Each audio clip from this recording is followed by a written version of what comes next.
Elon Musk បាននិយាយថាព្រះអាទិត្យនឹងបំផ្លាញផែនដីហើយមានតែភពអង្គារទេដែលអាចធានារ៉ាប់រងអាយុជីវិតមនុស្សបានលោក Elon Musk បានប្រមានថានៅថ្ងៃណាមួយផែនដីនឹងមិនអាចរស់រានមានជីវិតបាននៅពេលដែលព្រះអាទិត្យបន្តកាន់តែធំ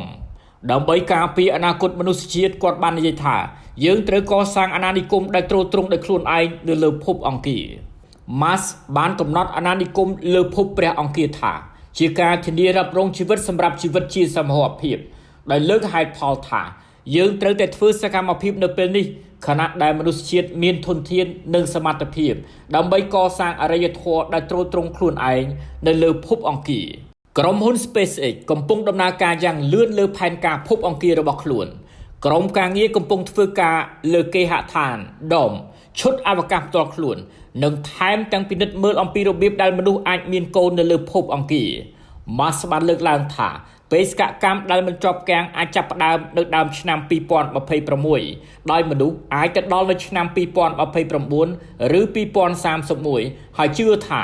មនុស្ស1លាននាក់អាចរស់នៅទីនោះក្នុងរយៈពេល20ឆ្នាំខាងមុខអ្នកជំនាញខ្លះមិនយល់ស្របនឹងការកំណត់ពេលវេលារបស់គាត់ប៉ុន្តែ Musk បាននិយាយថាវាជារឿងបន្ទាន់ក្តីស្រមៃរបស់គាត់នៅក្នុងការរស់នៅលើភពព្រះអង្គារគឺជាផ្នែកដ៏ធំមួយនៃមូលហេតុដែលគាត់បង្កើតក្រុមហ៊ុនដូចជា Tesla, SpaceX និង X